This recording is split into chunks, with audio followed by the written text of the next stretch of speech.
Every year we get at least one hen that wants to go broody, and this year's no exception. We have a black Australorp who's hatched out a few chicks for us this year thus far. And I want to take you along and show you the first few weeks of life from these little guys, talk about some of the positives and some of the drawbacks to hatching out your own birds. How's that? About the same color. I might be a little bit darker than you. I got my tan going. One of the challenges, I think, for us is that we collect our eggs daily. When one of these hens decides that they want to sit on eggs, we don't always know that they're being broody. So we kind of have to look at their signs as far as what they give us. Typically what they'll do is they'll start to kind of puff themselves out and get real defensive of their position. When I went to check on her after about 2 days, looked underneath her, she didn't even have any eggs underneath. Got a hen who decided she wanted to be broody. Go in here and see what she's up to.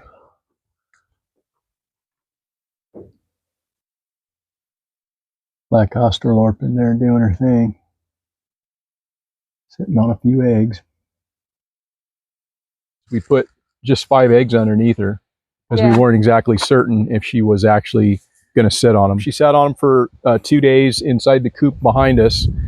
And what I wound up doing is taking and just removing that entire nesting box and moving it to a little dog, what do you call that? Carrier. Yeah, a little dog crate. Yeah, dog crate or dog carrier. So she's elevated underneath cover and was running this box fan to help give her some air circulation to try to help keep her cool. And then I had set up a kind of a little misting system that would come on about every 20 minutes. I had it set up to just kind of give her a little spritz. I think one of the mistakes that I made this year, writing down on the calendar because I had no idea, I just kind of lost track. Well, I still have that picture you sent me. Yeah. It says Peep. Yeah. And that's got the date on it. I suspect they're probably somewhere around 8-9 days since they've hatched, maybe 10 days old. Looks like you did some good there, huh? Got some seeds.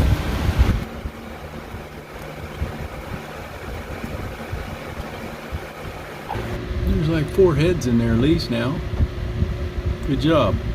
One of the real benefits to having a chicken that sits on eggs for you is that you get to benefit from the fertility for the roosters that you have in your own flock.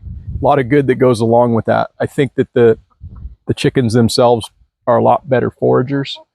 They tend to learn from a very early age to get out and to scratch and to hunt and search for food. The downsides that I've seen is that they're a little bit more feral. Yes, because they're not used to being handled at all. Right, and they don't really need you necessarily for food, so they're not looking at you like they need you for any reason at all.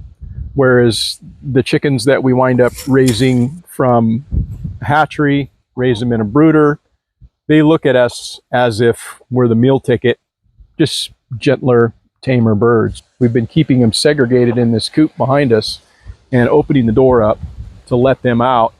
And occasionally they'll venture out a little bit at a time, but mom tends to keep them pretty close. She corrals them back up and keeps them in. But yeah, she lets them come as far as the water, even though they have their own water. She lets them come out of the pen and kind of get water and roam around just a little bit out, and then she starts calling them back.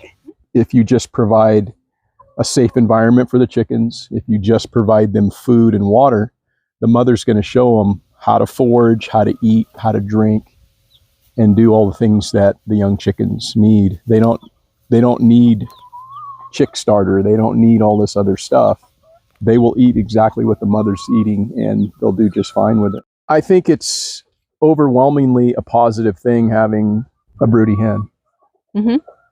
You get to have some very interesting crosses between your birds, and you don't always know what you're going to get. Sometimes you may get something very, very unique. It's not going to be something that we're going to be able to necessarily count on from year to year, because for one, we don't know if we're going to even get a broody hen, and two, how many eggs are we going to be able to hatch, and three, what sex are they going to be? Another downside to having a broody hen is you don't know when they're going to become broody and when those chicks are going to hatch. Yeah, true enough.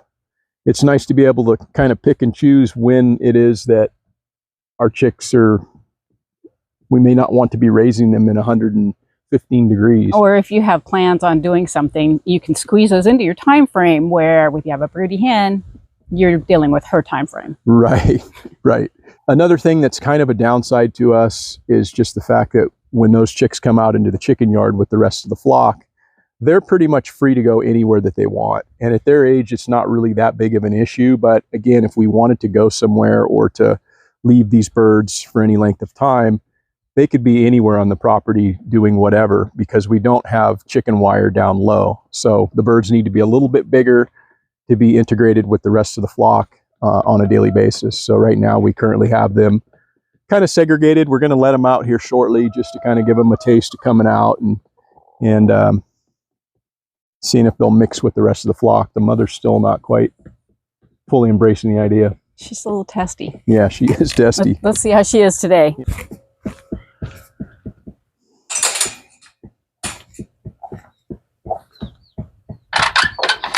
Hey, that hen wants in to lay an egg, so let her in. That's not up to me. Yeah, it's up to mama. So these guys are 13 days old, and they really don't want to get too far out. Mama doesn't like them getting too far out, but time for them to kind of integrate with the rest of the folks.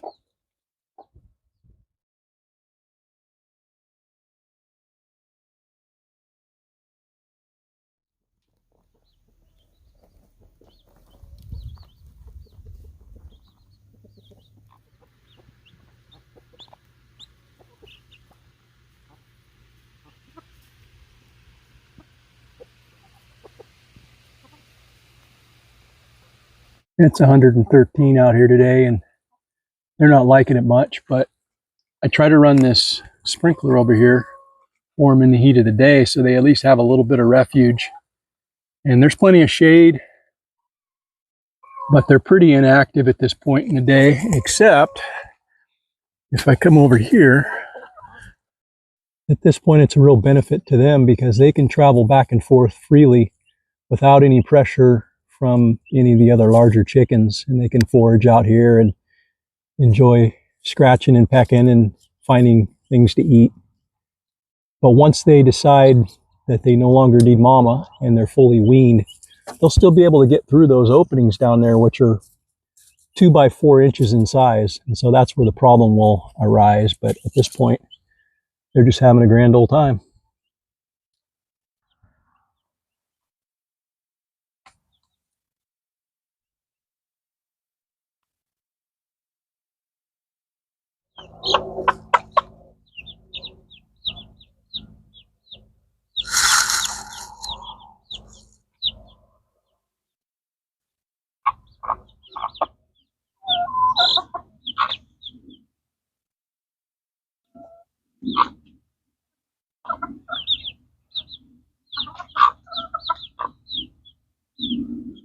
These chicks are now 25 days old, and they're much less dependent upon mom and a lot more interested in being able to branch out and to spend time away.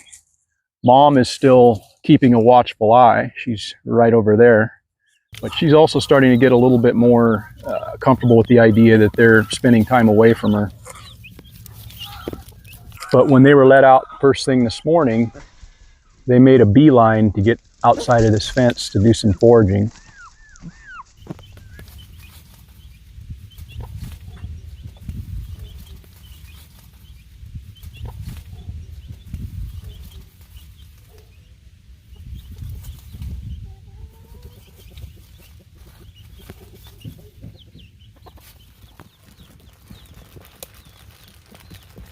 These young chicks are quickly learning where they stand in the pecking order in the chicken yard. And at least at this point on day 29, mom is still willing to show them where the food is at and assist them in getting their ration.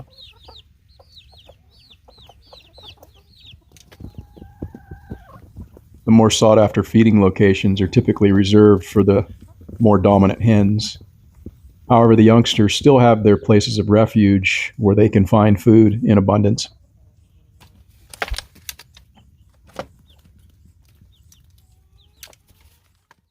Over the course of the next 2 to 4 weeks, a much bigger separation between mother and baby chicks will begin to emerge. However, at this point, she's still quite content with being their teacher, their provider, and their protector.